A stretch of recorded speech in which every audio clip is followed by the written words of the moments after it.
Michael had gotten used to being alone. 3 years of the same routine, the same quiet apartment, the same predictable days. He worked from home as a software developer, and honestly, he liked it that way. No drama, no surprises.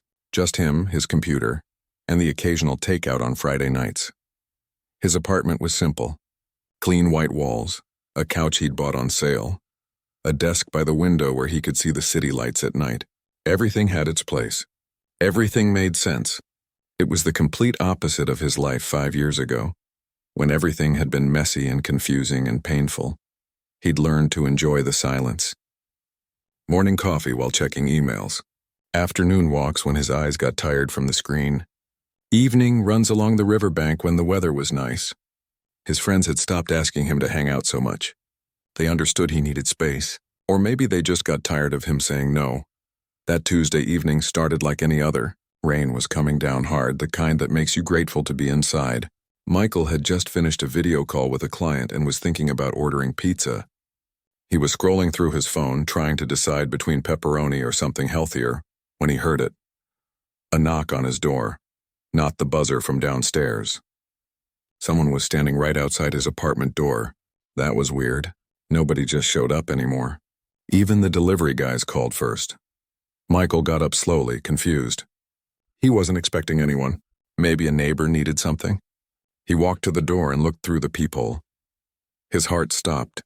For a second, he thought he was seeing things. Maybe he'd been staring at his computer screen too long. Maybe the rain and the dim hallway lighting were playing tricks on him.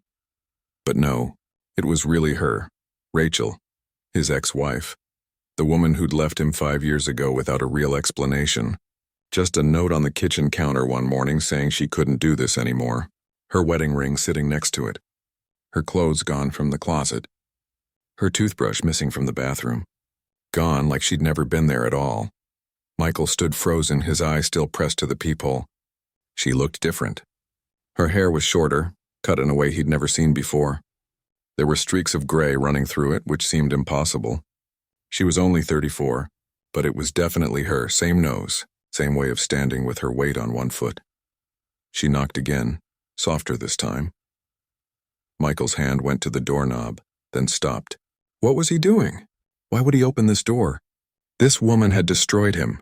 She'd left him alone to pick up the pieces of a life they were supposed to build together. She'd never called, never texted, never explained. The divorce papers had come through a lawyer. Cold, final, done. He should walk away. Go back to his pizza decision. Pretend he wasn't home. But his hand turned the knob anyway. The door opened, and there she was. In person. Not a memory or a dream or a late-night thought he tried to push away. Real flesh and blood, standing in his doorway with raindrops in her hair. They stared at each other, neither one speaking. 5 years of silence sitting between them like a wall. She looked tired. That was the first thing he noticed. Not just physically tired, though there were dark circles under her eyes. Something deeper, like she'd been carrying something heavy for a very long time. And her eyes, God, her eyes. They were looking at him in a way that made his chest tight. There was sadness there and fear, and something that looked almost like an apology. But more than that, urgency, like she needed to tell him something important and wasn't sure he'd listen. I know I shouldn't be here, she finally said. Her voice was quieter than he remembered, less confident. I know I have no right to ask you for anything. Michael just stood there. His brain was trying to catch up with what was happening. All the things he'd imagined saying to her if he ever saw her again. All those angry speeches he'd rehearsed in his head. They just vanished. He couldn't find any words. Can I come in? She asked. Please. I need to talk to you. It's really important, Michael. I wouldn't be here if it wasn't. He should say no. He should close the door. He should protect himself from whatever this was. But those eyes kept looking at him, saying things her mouth wasn't saying yet.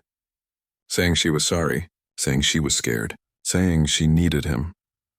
Michael stepped back and opened the door wider.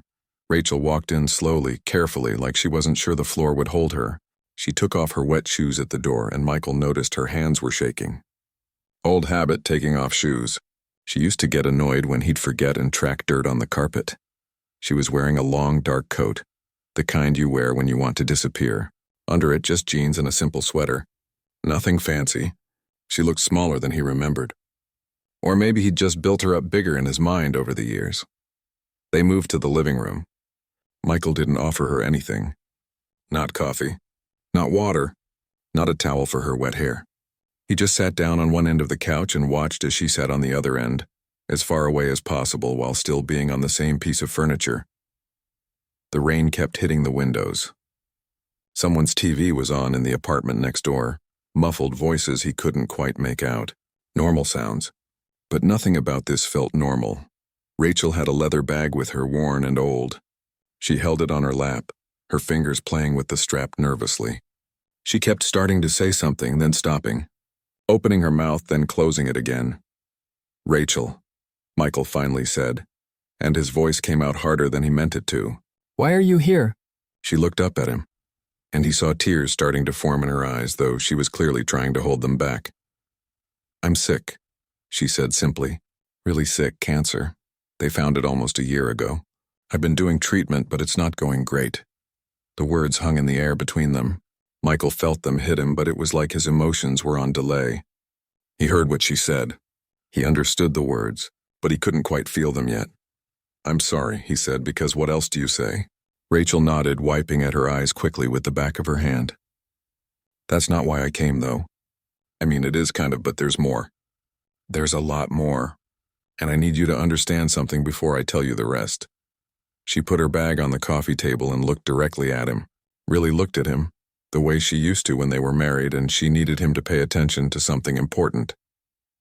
"I didn't leave you because I stopped loving you," she said, and her voice cracked a little. "I left because I was trying to protect you.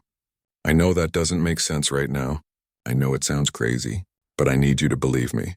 Everything I did to keep you safe." Michael felt anger rising up in his chest, hot and familiar. "Protect me from what?" "You left me a note, Rachel. A note. You didn't protect me. You destroyed me." "I know," she said, and a tear finally escaped, running down her cheek. "I know I did.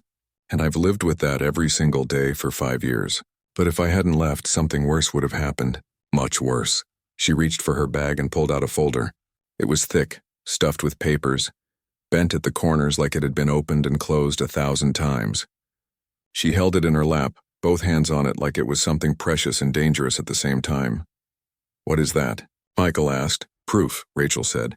"Proof of everything. Proof of why I left. Proof of what really happened to your company. Proof of what I've been doing for the last 5 years. Michael's company. That was another wound that had never quite healed. 6 months after Rachel left, his software business had collapsed. His business partner, Kevin, had suggested they just close it down, sell what they could, and move on. Michael had been too depressed to fight it. Too broken over Rachel to care about much else. He'd signed whatever Kevin put in front of him and walked away. "What does my company have to do with you leaving?" Michael asked slowly. Rachel took a deep breath. "Everything. It has everything to do with it. Kevin was stealing from you, Michael. From both of you, technically, but mostly from you. He'd been doing it for almost a year before I found out. But it wasn't just stealing. He was working with some really dangerous people. Money laundering. Moving cash for people you don't want to be associated with." Michael stared at her. "Kevin? No, Kevin was my best friend. We started that company together in his garage." He did," Rachel interrupted. "And I can prove it. I found the records by accident. I was helping you with some paperwork, remember? You were too busy with that big client project, and I offered to organize the financial files. That's when I saw things that didn't add up. Payments going out that weren't in the budget. Accounts I'd never heard of. So I dug deeper." She opened the folder and pulled out some papers, holding them so Michael could see. Bank statements, transfer records, company documents with Kevin's signature. "I didn't know what to do," Rachel continued, her voice getting shakier. "I was going to tell you. I was going to bring all this to you and we'd figure it out together. But before I could, Kevin found out that I knew. He came to our house one day when you were at a meeting. He told me that if I said anything to you, if I went to the police, if I told anyone, he would make sure you went down with him." Michael felt cold. "What do you mean, go down with him?" "He had documents, Michael. Fake documents that made it look like you were part of it. Like you knew about everything and were getting a cut. He showed them to me. He had your forged signature on things. Emails that looked like they came from you but didn't. He'd been setting you up as insurance just in case he ever got caught. And he told me that if I didn't disappear, if I didn't leave you and make it look like our marriage just fell apart naturally, he would send everything to the police and you'd go to prison for 20 years for crimes you didn't commit. The rain kept falling outside. The TV next door kept playing. But Michael's world had just tilted sideways. Everything he thought he knew about the last 5 years was rearranging itself into a completely different picture. "You're telling me," he said slowly, trying to keep his voice steady, "that you left me to save me from Kevin?" Rachel nodded, tears flowing freely now. "I didn't know what else to do. I couldn't let you go to prison, Michael. I couldn't watch your life get destroyed because of what I found. So I made a choice. I left. I made it look like I just couldn't handle marriage anymore. I filed for divorce through a lawyer so I wouldn't have to see you and risk telling you everything. And then I disappeared. But why come back now?" Michael asked. His mind was spinning. "Why tell me all this now?" Rachel's face changed, something harder settling into it. "Because Kevin found out I've been investigating him. For the last 5 years, I haven't just been gone, Michael. I've been building a case, gathering evidence, tracking where the money went, documenting everything. And 2 weeks ago, someone broke into my apartment.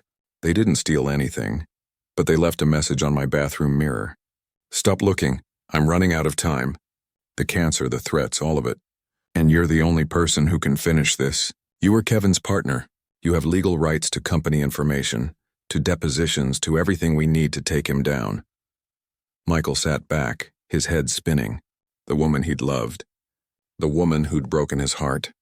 She'd been protecting him all along, sacrificing herself to keep him safe. And now she was asking him to help her finish what she'd started. "I need you to trust me one more time," Rachel said quietly. "I know I broke that trust when I left. I know I hurt you in ways I can never fix. But please, Michael, believe me now. Help me make this right." Those eyes were still looking at him, still saying all those things he hadn't been ready to hear when he opened the door. But now he understood. Now he knew what they'd been trying to tell him. She'd never stopped caring. She'd never stopped fighting for him, even from a distance, even when it cost her everything. Michael looked at the folder on the coffee table, thick with 5 years of her life's work. Then he looked back at Rachel, seeing her completely differently than he had just an hour ago. "Okay," he said finally. "Tell me everything." The next few hours changed everything Michael thought he knew about his past. Rachel spread papers across his coffee table like she was laying out pieces of a puzzle she'd been solving for years. Bank statements, email printouts, photographs of documents, handwritten notes tracking money transfers. It covered every surface until Michael's simple, organized living room looked like a detective's office in a crime movie. Rachel started from the beginning, and Michael just listened. "It was March 15th, 5 years ago," she said, her fingers tracing over a particular bank statement. "You remember that day? You'd flown to Seattle for that big client presentation, the one that was supposed to save the company." Michael remembered. He'd been nervous, preparing for weeks. The company had been struggling, and this contract could turn everything around. Kevin had stayed behind to hold down the fort. Rachel had promised to help organize their financial records for the quarterly tax filing. "I was in your office at home," Rachel continued, "going through the filing cabinet where you kept all the business stuff. Everything was a mess, remember? Papers everywhere, receipts mixed with contracts, nothing filed properly. You'd been too busy actually running the company to organize paperwork." Michael smiled slightly despite himself. Organization had never been his strong point. That's why Rachel helping had been so important. "I was trying to match receipts to bank statements and I noticed something weird. There was a payment out for $15,000 to a vendor I'd never heard of. BTP Solutions. I thought maybe it was a subcontractor you'd hired. But when I looked for an invoice or contract, there wasn't one, so I looked at other months." She pulled out several statements, all highlighted in yellow. BTP Solutions appeared every single month for almost a year. Always between $10,000 and $20,000. Always on different days. Never with any paperwork to back it up. "I didn't know anything about that," Michael said, leaning forward to look at the statements. "I know you didn't. Because BTP Solutions doesn't exist, not as a real company anyway. It was just a shell. A fake name on a fake account.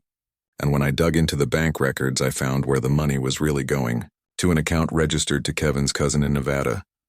Rachel pulled out more papers showing the trail. Money leaving Michael and Kevin's business account, going to BTP Solutions, then immediately transferring to another account, then another. then finally landing in an account that could be traced back to Kevin's family. That's when I got scared, Rachel said, because this wasn't just Kevin stealing some money. This was sophisticated. Multiple fake companies, money moving through different accounts, covering tracks. This was serious crime stuff. She showed Michael more evidence. Other fake companies. More transfers. Patterns of money being moved and hidden. By her count, Kevin had stolen almost $400,000 over 18 months. But it got worse, Rachel said, and her voice dropped lower. I found emails on the shared company server. Kevin had gotten sloppy, using his work email for some communications he should have kept private. He was moving money for other people too, cleaning it, making illegal money look legal by running it through your company accounts. Michael felt sick. His company, his name on the paperwork, his business license, his reputation, all being used by Kevin to commit crimes. How much are we talking about? He asked. Millions, Rachel said quietly. Over 2 years, probably $3 or $4 million moving through accounts connected to your business. None of it showing up on your official books. All of it happening in the shadows. And if anyone ever investigated, you'd be the one taking the fall because your name was on everything. Michael stood up, too agitated to sit still. He walked to the window, watching rain run down the glass.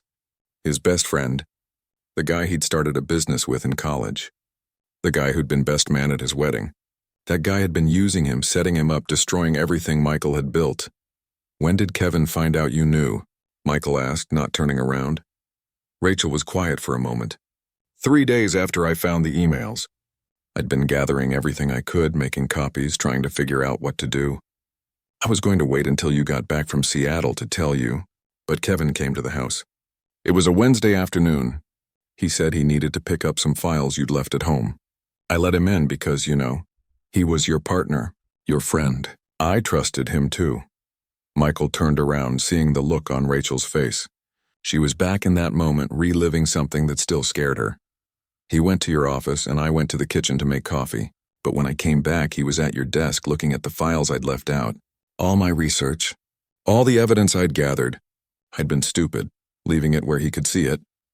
Rachel's hands were shaking again, just like they had when she first walked in. Michael sat back down, closer to her this time. He didn't get angry, she said. That's what was so scary. He just looked at me really calm and said, "We need to talk." He closed the door to your office, and then he explained how things were going to go. Kevin had been prepared for this moment. That's what scared Rachel the most. He'd known that eventually someone might discover what he was doing, and he'd already planned for it. He had documents ready, fake emails with Michael's name on them, forged signatures on contracts, accounting records that made it look like Michael was complicit in everything. He showed me all of it on his laptop, Rachel said. Emails that looked like they came from your account, talking about the money movements. Contracts with your signature agreeing to move cash for these people. He'd been creating this fake trail for months, making sure that if he ever got caught, you'd go down too. And he told me exactly what would happen if I went to the police or told you what I'd found. Kevin's plan was simple and cruel. If Rachel said anything to anyone, he'd immediately send all the false evidence to law enforcement. Michael would be arrested. The fake paper trail was good enough to get him charged. Even if Michael eventually proved his innocence, it would take years and cost hundreds of thousands in legal fees. His reputation would be destroyed. His career ruined. And there was always the chance a jury might believe the fake evidence and convict him. He gave me a choice, Rachel said, her voice barely above a whisper. Either I leave you, make it look like our marriage fell apart naturally, and keep my mouth shut about what I'd found, or I stay and watch you go to prison for the next 20 years for crimes you didn't commit. Michael's hands balled into fists. He had no right. He had all the power, Rachel interrupted. That's what I realized sitting there in your office with him. He'd been planning this for so long. He was so far ahead of us, and the worst part is he was probably right. If I'd told you, if we'd gone to the police together, they probably would have arrested you. You signed company checks. Your name was on the accounts. The fake evidence he'd created would have been enough to charge you, even if we knew it was fake. So Rachel had made an impossible choice. She loved Michael. She wanted to stay. She wanted to fight. But fighting meant watching the man she loved get destroyed. I packed a bag that night, Rachel said. I wrote you that note. I left my ring. And I filed for divorce the next week through a lawyer. making sure I never had to see you face to face because I knew if I did, I'd break down and tell you everything. I made it look like I just couldn't handle being married anymore. Like I needed space. Like we'd grown apart. All the normal reasons marriages end. And then what? Michael asked. You just disappeared? Not exactly, Rachel said. And for the first time, something like determination came into her voice. I left you to protect you, but I didn't stop fighting. I just fought differently. She pulled out another section of the folder, this one more organized. A timeline written in her handwriting. Names and dates and connections drawn with colored pens. I spent the first month just surviving, she said. Getting an apartment in another city. Finding a job. Trying to figure out how to live without you. But then I got angry. Really angry. Because Kevin thought he'd won. He thought threatening me was enough. He thought I'd just go away and keep quiet forever. But Rachel had other plans. She'd spent her entire savings hiring a private investigator. Someone who specialized in financial crimes. Someone who could dig deeper than she could on her own. His name was Tom, Rachel said. Former FBI. Retired early because he was sick of bureau politics. He worked for himself, taking cases that interested him. When I showed him what I'd found on Kevin, he got interested. Tom had skills Rachel didn't have. Access to databases. Connections in law enforcement. Experience tracking money through complex systems. He'd worked with Rachel for the last 5 years, slowly building a complete picture of Kevin's operation. It was bigger than I thought, Rachel explained, showing Michael the timeline. Kevin wasn't just stealing from your company and moving money for a few people. He was part of a whole network. The people he was working for run operations in 6 states. Drugs, gambling, fraud. They needed ways to clean their money, and Kevin provided that service. Your company was just one of several businesses he used. Michael looked at the names on the timeline. Some he recognized from when the company was running. Vendors they'd supposedly worked with. Contractors Kevin had recommended. All of them fake, all of them part of the scheme. Tom helped me document everything, Rachel said. Where the money came from. Where it went. Who was involved. But we hit a problem. I'm not Kevin's business partner. I have no legal standing to file complaints or sue or even officially request company records. Only you can do that, Michael. That's why I'm here. I've built the case. I've done the research. But I need you to be the one who brings it forward. Michael looked at 5 years of work spread across his coffee table. 5 years of his ex-wife fighting for justice while he'd thought she'd abandoned him. 5 years of her protecting him from a distance while building a case against the man who'd used them both. Why now? He asked again. Why wait 5 years? Rachel's face fell. Because we weren't ready before. The case wasn't strong enough. Tom said if we moved too early, Kevin would destroy evidence and disappear. We needed everything solid, every connection proven, every dollar tracked. And we were getting close. Maybe another 6 months and we'd have had everything ready. But then, she touched her head where the gray streaks ran through her hair.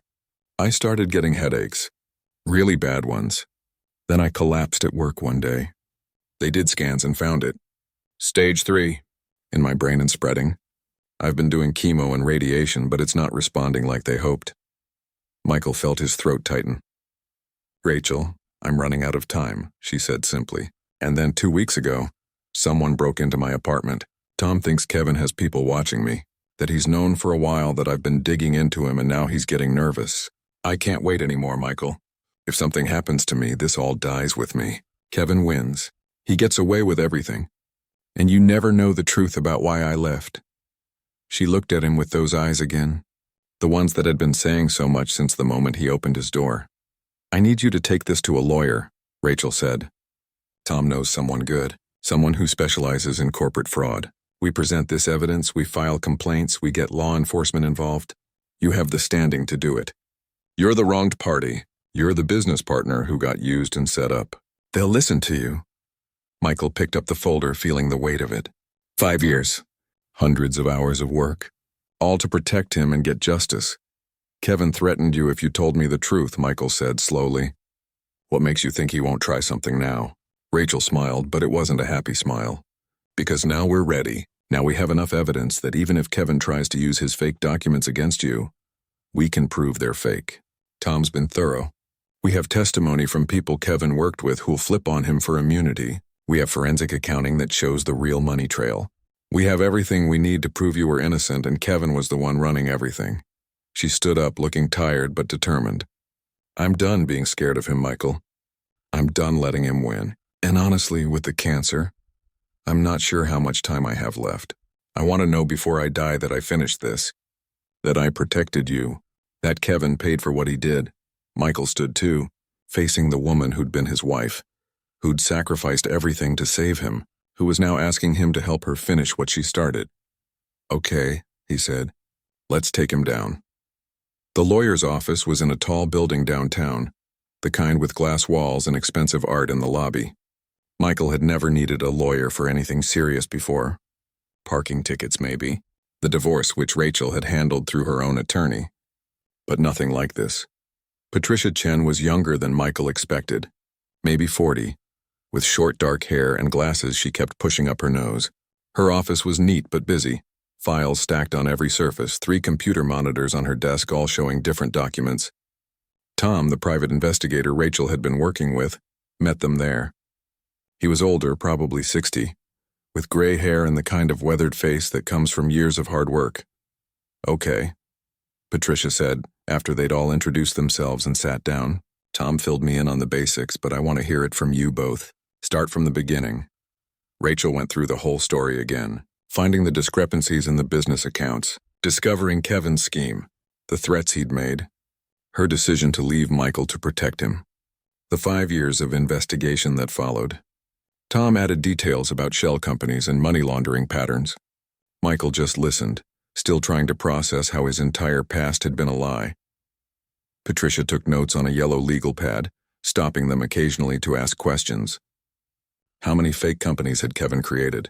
Did they have bank statements for all of them? Were there witnesses who could testify about Kevin's connections to the criminal organization? What proof did they have that Michael wasn't involved? After 2 hours, Patricia sat back in her chair and looked at the 3 of them. This is good, she said. Really good. Better than most fraud cases I see. You've done excellent work, Tom. It was mostly Rachel, Tom said, nodding at her. I just helped connect the dots. She's the one who spent 5 years of her life on this. Patricia looked at Rachel with something like respect. Most people would have just walked away, stayed gone, protected themselves. You kept fighting even after you left. I couldn't let him win, Rachel said simply, and I couldn't let Michael think I'd abandoned him for no reason. Eventually I knew I'd have to come back and explain. I just hoped I'd have more time. Patricia pulled out a fresh legal pad. Here's what we're going to do. First, we file a civil lawsuit against Kevin for fraud, theft, and breach of fiduciary duty. Michael, as his former business partner, you have clear standing to sue. We'll ask for damages covering everything he stole plus punitive damages for the harm he caused. She flipped to a new page. Second, we take this evidence to the district attorney, the criminal side, Financial Crimes Division. What Kevin did isn't just civil fraud. It's criminal fraud, money laundering, probably racketeering if we can prove his connections to the larger organization. He's looking at serious prison time if we can make this stick. Can you make it stick? Michael asked. Patricia looked at him seriously. I'm not going to lie to you. It's going to be hard. Kevin's been smart. He covered his tracks. And he has those fake documents designed to make you look complicit. His lawyers are going to argue that you knew about everything and are only turning on him now to save yourself. They're going to make this ugly. I don't care about ugly, Michael said. I care about truth. Good, Patricia said. Because it's going to get very ugly before it gets better. Kevin's going to fight this with everything he has. He'll try to discredit Rachel. He'll attack your character. He'll make the last 5 years of your life sound suspicious. Why didn't you notice money going missing? Why didn't you keep better records? Why should anyone believe you're innocent when it was your company? Rachel reached over and took Michael's hand. We can handle ugly, she said. We've been handling ugly for 5 years, Patricia smiled. Then let's do this. I'll need you both to sign some paperwork. Michael, you're my primary client since you're the one with legal standing to sue. Rachel, you're our key witness. Tom, I'll need all your investigative files, everything documented properly so it's admissible in court. We'll file the civil suit first, then take the criminal evidence to the DA's office next week. The next few days were a blur of paperwork and preparation. Michael had to gather what records he still had from the old company.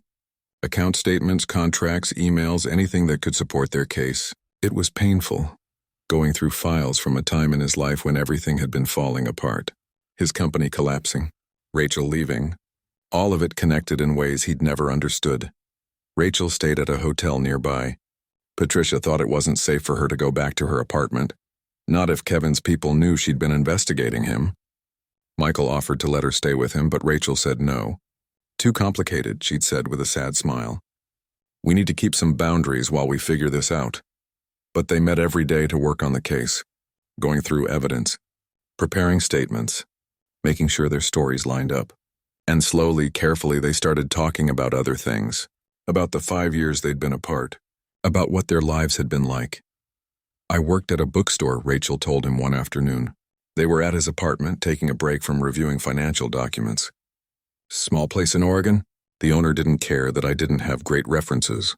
Paid minimum wage, but it was quiet. I liked being around books. Did you date anyone? Michael asked, then immediately regretted it. Sorry, that's none of my business. No, Rachel said quietly. I didn't, how could I? I was still married to you in every way that mattered, even if legally we were divorced. I never stopped loving you, Michael. Leaving you was the hardest thing I've ever done.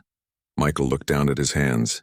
I went on a few dates, friends setting me up, trying to help me move on, but nothing ever felt right. I kept comparing everyone to you. They sat in silence for a moment, the weight of 5 lost years between them. Do you hate me? Rachel asked. For leaving? For not finding another way? Michael thought about it. A week ago, he would have said yes. He'd carried anger at her for so long it had become part of who he was. But now, knowing the truth, understanding why she'd made the choice she did. No, he said. I don't hate you. I'm angry at the situation, at Kevin, at the impossible choice he forced you to make. But hate you? No, Rachel's eyes filled with tears. I'm so sorry. For all of it. For the pain I caused you. For the years we lost. You were trying to protect me, Michael said. That's not something to apologize for. On the 5th day after their meeting with Patricia, she called with news. The DA wants to meet, she said. They've reviewed our preliminary evidence and they're interested. Very interested. Can you both come to the prosecutor's office tomorrow morning? The prosecutor's office was in the criminal courts building, an older structure that felt intimidating just walking into. They met with an assistant district attorney named James, a serious man in his 50s who'd been handling financial crimes for 20 years. James spread their evidence across a conference table, reviewing it with the eye of someone who'd seen thousands of cases.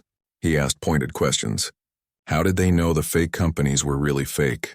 Could they prove Kevin had created the false documents about Michael? What witnesses could they produce? Tom had answers for everything.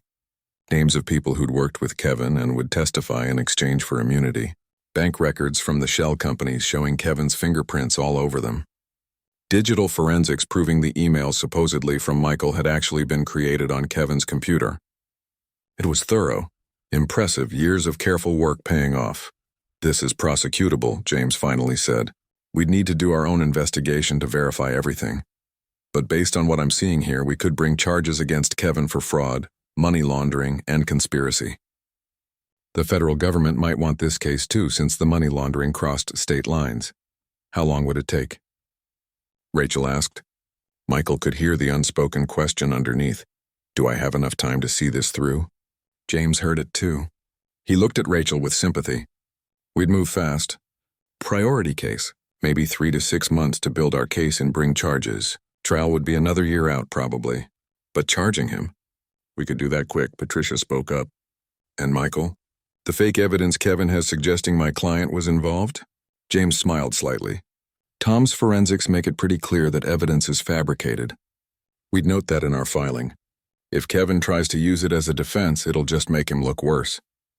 We'd actually welcome him trying to implicate Michael because it gives us another crime to charge him with. Falsifying evidence. Michael felt relief wash over him. For 5 years, he'd been set up without knowing. Now, finally, people with power believed him. Believed Rachel. Believed they were the victims, not the criminals. They left the prosecutor's office with a plan. James would open an official investigation. Patricia would file the civil lawsuit within the week. And they'd all work together to make sure Kevin faced consequences for what he'd done. Walking out of the building into the afternoon sun, Michael felt something he hadn't felt in years. Hope. Real. Genuine hope that maybe things could be made right. Want to get coffee? He asked Rachel. Actual coffee, not just case preparation? Rachel smiled. The first real smile he'd seen from her since she'd knocked on his door.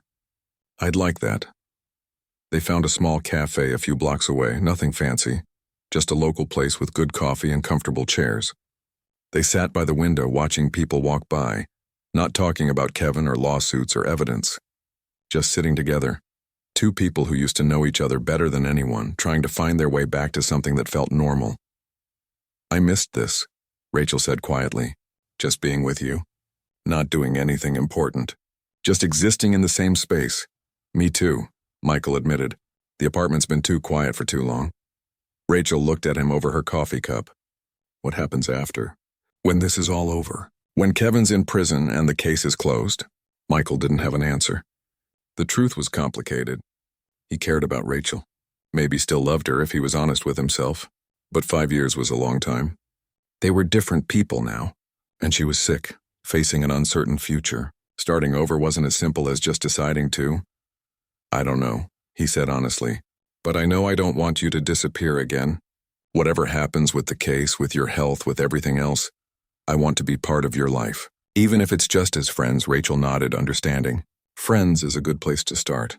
We can figure out the rest as we go. They finished their coffee and walked back toward where they'd parked.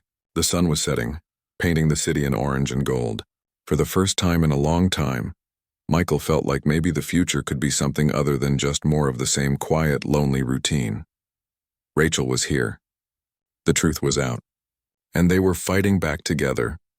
That was enough for now. 3 days after they met with the prosecutor, everything exploded. Michael was at his apartment working on a project for a client when his phone rang. Unknown number. He almost didn't answer, but something made him pick up. Hello? Michael. The voice was familiar, smooth, friendly. It made Michael's skin crawl. It's been a while, buddy. Kevin Michael's hand tightened on the phone. We don't have anything to talk about. I think we do, Kevin said, and the friendly tone dropped away. Heard you've been asking questions about the old company. Making some noise. Talking to lawyers. That's not smart, Michael. You stole from me, Michael said, anger rising in his chest. You set me up to take the fall for your crimes. You threatened Rachel. Yeah, I'm making noise. A lot of it. Kevin was quiet for a moment. When he spoke again, his voice was cold. You need to think very carefully about what you're doing. You signed off on everything when we closed the company. Every document has your signature. Any investigation is going to hurt you just as much as it hurts me. Probably more. Your fake documents won't hold up, Michael said. We have proof they're forgeries. Digital forensics. The whole thing. Another pause. Kevin was processing this, realizing they knew more than he'd thought. Rachel, he said finally. She's been busy, hasn't she? Sick woman spending her last days trying to destroy me. That's sad, Michael. Really sad. The way Kevin talked about Rachel made Michael's blood boil. Leave her out of this. Can't do that, Kevin said. She's in this up to her neck. And so are you now. Last chance, buddy, drop it. Tell your lawyers you made a mistake, walk away, or this gets really ugly for everyone. Is that a threat? It's friendly advice, Kevin said. From someone who actually cares about your well-being. Unlike Rachel, who's just using you to settle some score before she dies. Think about it, Michael. Why'd she really leave you? You believe this whole story about protecting you? She left because she couldn't handle being married. That's it. Now she's dying and she wants to drag everyone down with her. Michael hung up. His hand was shaking. He immediately called Patricia. Kevin just called me, he said when she answered, trying to get me to drop the case. Patricia swore under her breath. That's witness intimidation. Did he threaten you directly? Not exactly. More like warn me that moving forward would be bad for everyone, but the message was clear. Don't take any more calls from him, Patricia said. In fact, I want you to record your voicemail greeting and save any messages he leaves. This actually helps us, shows he's worried. Desperate people make mistakes. That night, Michael couldn't sleep.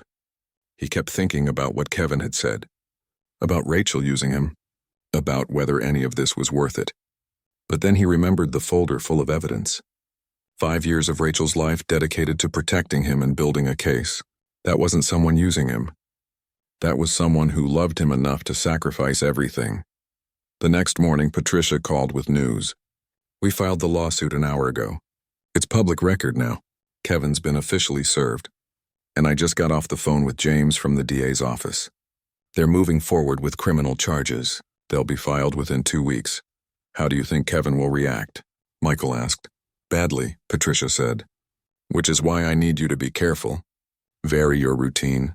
Be aware of your surroundings. I'm not saying Kevin would do anything violent, but desperate people are unpredictable. Michael thought about mentioning this to Rachel, but Patricia said she'd already talked to her. Tom was actually staying at Rachel's hotel, keeping an eye on things. They were taking her safety seriously. The lawsuit became public knowledge quickly. Local news picked it up. Former business partners in legal battle over alleged fraud. Some people Michael hadn't talked to in years started reaching out. Some supportive, others just nosy, wanting details. He stopped answering his phone for anyone he didn't know. A week later, Kevin's lawyers filed their response to the lawsuit. Patricia called Michael to warn him before he saw it online. It's ugly, she said. They're going after both you and Rachel, claiming you two conspired to embezzle money from the company together, and now you're trying to blame Kevin to cover your own crimes. Michael felt sick. That's completely backwards. It's a defense strategy, Patricia explained.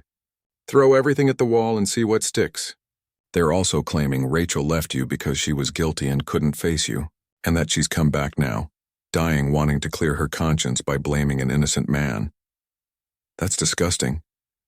It is, Patricia agreed, but we expected this. That's why we built such a strong case.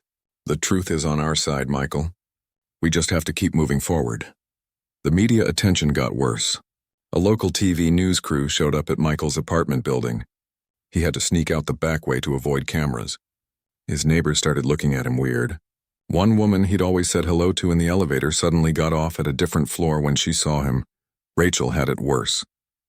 Someone leaked that she had cancer. And suddenly she wasn't just the ex-wife, she was the dying ex-wife making desperate accusations. Online comments were brutal. People saying she was bitter, that she wanted attention before she died, that she was dragging an innocent man through the mud. Michael went to see her at the hotel. She looked tired, wearing a scarf over her head because the chemo had taken most of her hair, but her eyes still had that determination he'd seen from the start. You okay? He asked, sitting down across from her. I've been better, Rachel admitted. The treatment's not going well. Doctor says the cancer's not responding like they hoped. And now I'm all over the news as the villain. You're not the villain. Try telling the internet that, Rachel said with a weak smile. But I'm not backing down, Michael. I didn't come this far to quit now.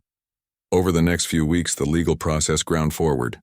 Depositions, discovery requests, both sides demanding documents and evidence. Kevin's lawyers were aggressive, trying to find any weakness in their story. Patricia was better. Michael had to give a deposition, sitting in a conference room with Kevin's lawyers asking him questions for 6 hours. They tried to trip him up, asking the same questions different ways, looking for inconsistencies, but Michael just told the truth. He hadn't known about Kevin's crimes. He'd trusted his partner. He'd been betrayed. Rachel's deposition was harder. She was clearly sick, struggling to sit upright for long periods, but she was sharp, answering every question with precision, walking Kevin's lawyers through exactly how she'd discovered the fraud and what she'd done about it. They tried to make her look suspicious for leaving without telling Michael the truth. She calmly explained that Kevin had threatened to frame Michael for crimes he didn't commit. You expect us to believe, Kevin's lawyer said with obvious skepticism, that you loved your husband so much you destroyed your marriage to protect him? That's quite a sacrifice. Yes, Rachel said simply. It is. But that's what love sometimes requires, sacrifice. The lawyer had no response to that. Then came the day they'd been building toward. James from the DA's office called Patricia. We're filing charges tomorrow morning. 12 counts including fraud, money laundering, conspiracy, and falsifying evidence. Kevin's going to be arrested. That night, Michael lay awake thinking about it. His former best friend, the guy he'd trusted with everything, was going to be arrested as a criminal. Part of him felt satisfied. Justice being served, but another part just felt sad about how everything had gone so wrong. The next morning, news broke that Kevin had been arrested. Mugshot on the news. Perp walk on TV. His lawyer giving a statement about how Kevin was innocent and this was all a tragic misunderstanding. Michael watched it at home, still not quite believing this was really happening. His phone rang. "Rachel, did you see?" she asked. "I saw. How do you feel?" Michael thought about it. Weird, relieved, I guess, but also just tired. "I want this to be over." "Me too," Rachel said quietly. "But we're not there yet. The trial's still coming," she was right. Arrest was just the beginning. Now came the long wait for trial. Months of both sides preparing. More depositions. More evidence. More media attention. Kevin posted bail and was released, though he had to surrender his passport. His lawyer went on TV talking about fighting these baseless charges. Michael's life became a strange routine of legal meetings, court filings, and trying to maintain some kind of normalcy with his work. Clients were understanding mostly, but it was hard to focus on software projects when his past was being dissected in public. He saw Rachel regularly. She was doing more treatment, trying different approaches, but nothing was really working. She was getting weaker, thinner. Her skin had a grayish tone that scared him, but she kept showing up to meetings with Patricia, kept fighting, kept pushing forward. "I need to live long enough to see him convicted," she told Michael one day. They were at his apartment taking a break from reviewing trial prep documents. "That's my goal. Make it to the verdict." "Don't talk like that," Michael said, but he heard the fear in his own voice. "We have to be realistic," Rachel said gently. "The doctors aren't optimistic." "I'm on borrowed time, Michael." "I know it, you know it, so let's just be honest about it." Michael felt tears burning his eyes. "I just got you back. I'm not ready to lose you again." Rachel reached out and took his hand. "You never really lost me.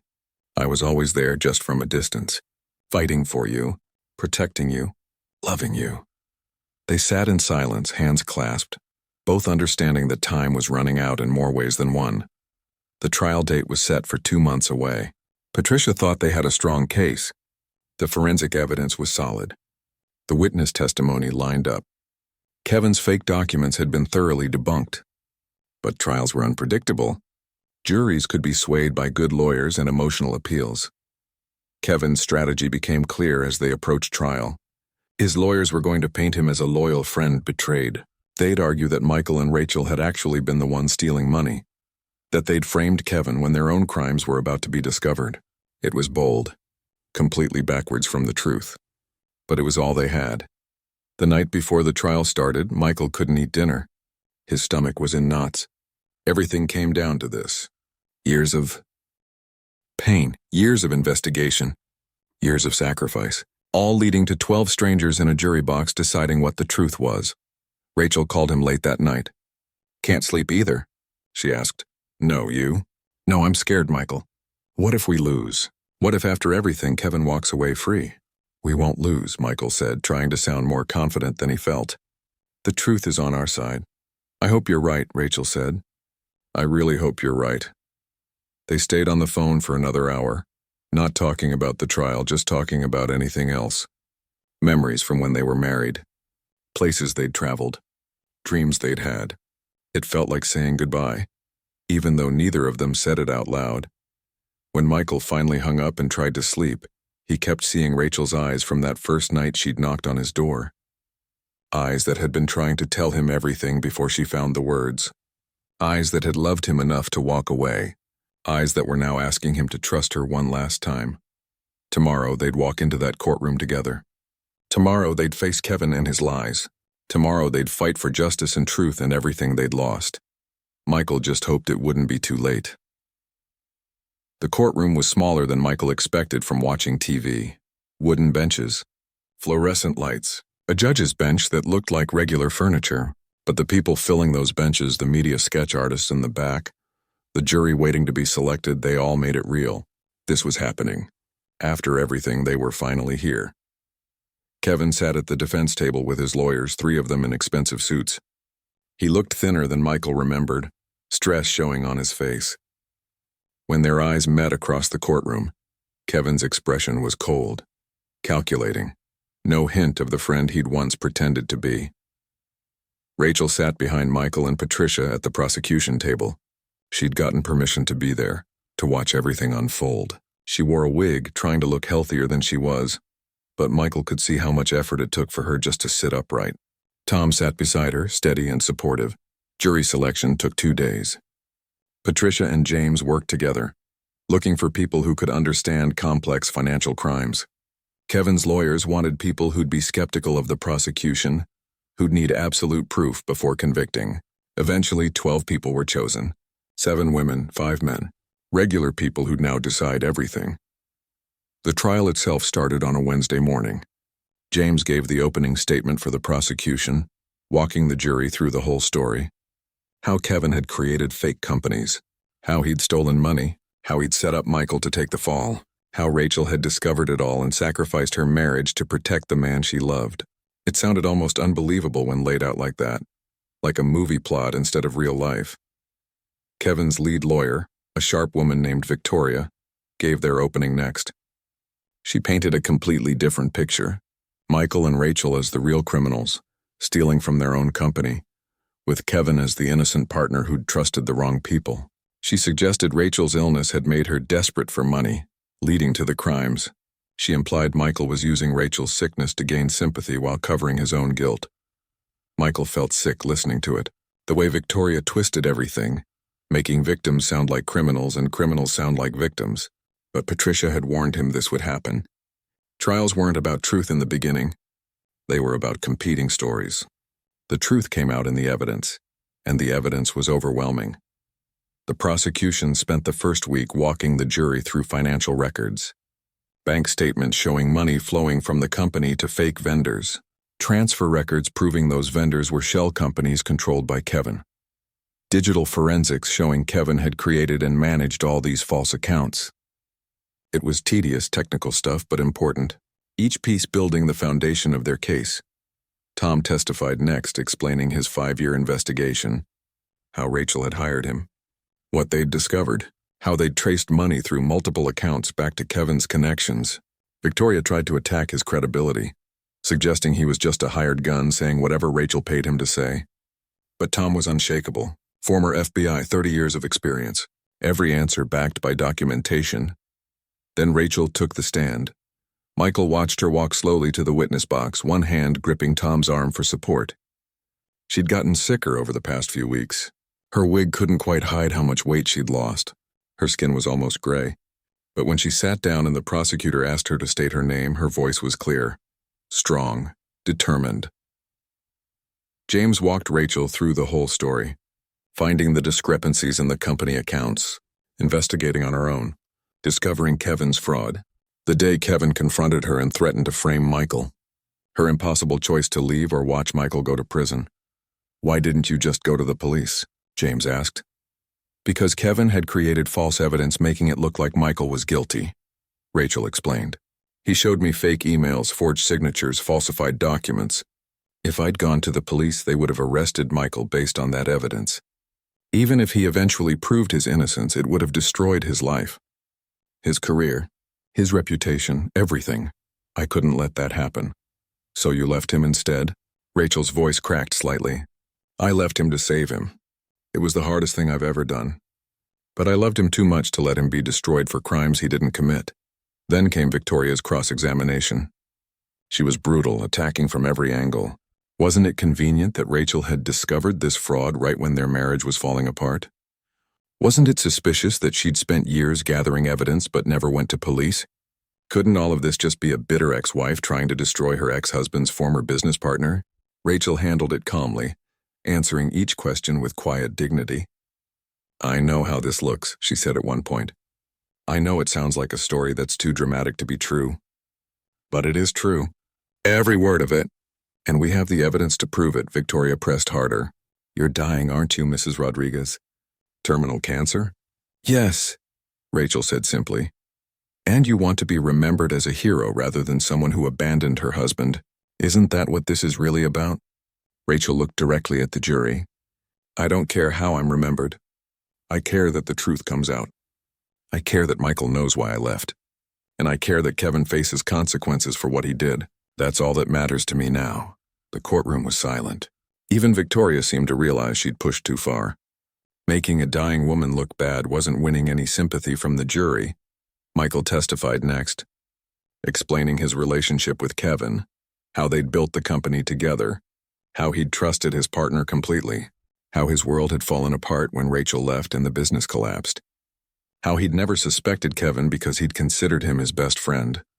"When did you learn the truth about what Kevin had done?" James asked. "When Rachel came back," Michael said. 5 years after she left.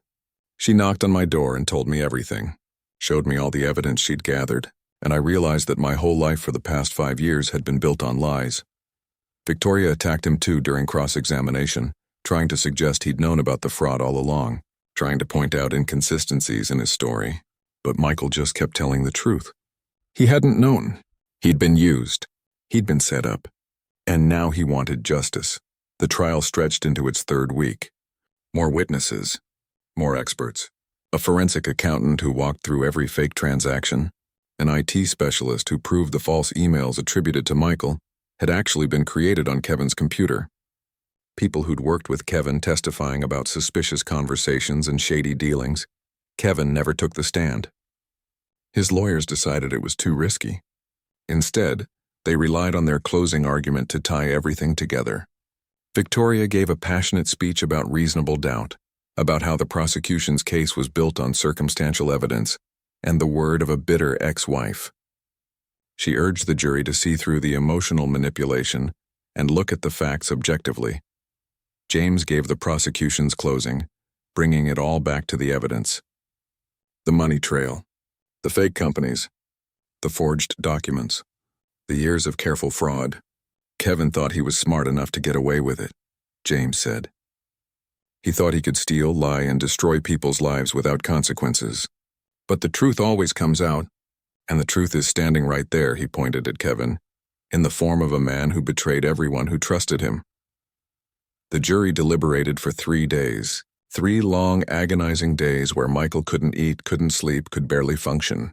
Rachel stayed in the hospital during deliberations, too weak to wait at home. Michael visited her every evening, both of them trying not to talk about what might happen. On the 3rd day, word came. The jury had reached a verdict. Michael rushed to the courthouse. Rachel had herself discharged from the hospital against medical advice, determined to be there. They sat together in the courtroom, hands clasped as the jury filed back in. The foreperson stood. The judge asked if they'd reached a verdict. "We have, Your Honor." "On the count of fraud in the 1st degree, how do you find the defendant?" "Guilty." Michael felt Rachel's hand squeeze his. 1 down. 11 charges to go. On the count of money laundering. Guilty. On the count of conspiracy. Guilty. Every single charge. 12 guilty verdicts. Kevin sat motionless at the defense table, his face blank as his entire world crashed down around him. The judge scheduled sentencing for 3 weeks later. Kevin was taken into custody immediately, no longer allowed bail after conviction. As he was led out in handcuffs, he looked back at Michael and Rachel one last time. No apology in his eyes. No remorse, just cold anger at being caught. Outside the courthouse, Patricia hugged them both. "We did it," she said. "It's over. You won." James shook Michael's hand. "Couldn't have done it without you both. This case is going to make a difference for a lot of fraud victims." Tom stood quietly beside Rachel, his hand on her shoulder. "You did good," he told her. 5 years of work. You did really good." Rachel was crying, exhausted and relieved and satisfied all at once. "I lived long enough," she said. "That's all I wanted. To live long enough to see this through." Michael put his arm around her, supporting her weight as she sagged against him. "You did more than that. You saved me. You got justice. You never gave up."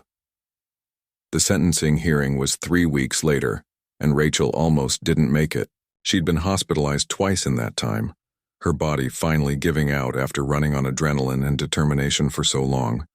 But on the day of sentencing, she insisted on being there, even though she had to be brought in a wheelchair, even though she could barely keep her eyes open. Kevin received 15 years in prison, plus restitution orders that would take everything he'd stolen and more. The judge didn't hold back in his comments, calling Kevin's crimes a profound betrayal of trust, and a calculated scheme to destroy innocent people for personal gain. It was over. Really, truly over. In the weeks that followed, Michael tried to find some kind of normal again. The media attention died down. His life stopped being defined by the trial and started being defined by smaller, quieter things. Work, walks by the river, visits to the hospital to see Rachel, because Rachel was dying. Not slowly anymore, but quickly. The trial had taken everything she had left. Her doctors gave her weeks, maybe days. She'd accomplished what she set out to do, and now her body was shutting down. Michael spent every day with her. Sometimes they talked about the past, about their marriage, about the good times before everything went wrong. Sometimes they talked about the trial and the victory and how it felt to finally have justice. Sometimes they didn't talk at all, just sat together in comfortable silence. One evening, about 2 weeks after sentencing, Rachel was particularly weak, barely conscious. Michael sat beside her hospital bed, holding her hand, watching the monitors track her declining vitals. "I never stopped loving you," she whispered suddenly, her eyes opening to look at him. "Even when I left, especially when I left." "I know," Michael said, tears running down his face. "I love you too. I never really stopped either." "Good life," Rachel said softly. "Despite everything, good life with you." "The best," Michael agreed. "You gave me the best life." Rachel smiled just slightly and closed her eyes. Her breathing got slower, quieter. And then, peacefully, she was gone. Michael sat with her for a long time, hand still holding hers, crying quietly. She'd entered, his life again with eyes that said everything he wasn't ready to hear. But he'd listened. He'd trusted. And she'd given him back something he thought was lost forever. The truth about why she'd left and the knowledge that he'd been loved more deeply than he'd ever understood. The funeral was small. Tom came. Patricia came. A few other people who'd helped with the case. They buried Rachel on a hillside overlooking the city, under a tree that would bloom every spring. Michael chose the spot because Rachel had always loved spring, loved seeing things come back to life after winter. At the graveside, Michael spoke briefly. "She was the strongest person I ever knew," he said. "She sacrificed everything to protect someone she loved. She fought for 5 years to make things right. And she never gave up, not even when she was dying. I'll spend the rest of my life trying to be worthy of what she did for me." In the months that followed, Michael slowly rebuilt his life. He started a new company, smaller and more careful this time, learning from past mistakes. He stayed in touch with Tom, who'd become something like a friend through all of this. He visited Rachel's grave regularly, bringing flowers, telling her about his life, keeping her memory alive. The story made the news one more time when Kevin lost his appeal. 15 years upheld, justice confirmed. Michael watched the news coverage with a strange sense of closure. It was really, truly finished now. All of it. 1 year after Rachel's death, on the anniversary of the day she'd knocked on his door, Michael sat on his balcony watching the sunset. He thought about everything that had happened. The pain of her leaving. The shock of her return. The fight for justice. The bittersweet victory. Her death. But mostly, he thought about her eyes that first night. How they'd been trying to tell him things before she found the words. How they'd been asking him to trust her one more time. How they'd been saying she still loved him and had never really left, not in the ways that mattered. He'd listened to what those eyes were saying, and it had changed everything. Michael didn't know what the future held, whether he'd find love again or stay alone, whether his business would succeed or fail, whether he'd ever fully heal from everything that had happened. But he knew he was different now, stronger, more careful who he trusted, more aware of how much damage broken trust could do, but also more aware of how powerful real love could be. The kind of love that sacrificed, that fought, that never gave up even when everything seemed hopeless. Rachel had given him that kind of love, and even though she was gone, even though he'd never get back the 5 years they'd lost, he was grateful for it. The sun dipped below the horizon, painting the sky in shades of orange and purple.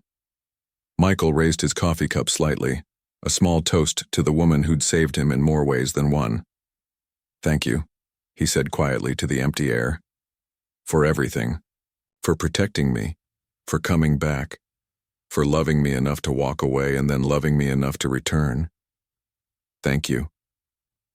Somewhere, he liked to think, Rachel heard him, and those eyes that had said everything when words weren't enough were finally at peace, knowing she'd finished what she'd started, knowing Michael understood, knowing her sacrifice hadn't been in vain. The story ended where it began, with Michael alone in his apartment. But he wasn't the same man anymore. He'd been broken, then healed in a different shape, scarred but stronger, alone but not lonely. Living a life built on truth instead of lies, on understanding instead of confusion, on gratitude for what he'd had instead of bitterness about what he'd lost. And every time he saw someone enter quietly but say everything with their eyes, he paid attention. Because sometimes the most important truths don't need words at all. Sometimes they just need someone willing to listen, willing to trust, willing to see what's really being said underneath the silence. Rachel had taught him that, and he'd carry the lesson with him for the rest of his life.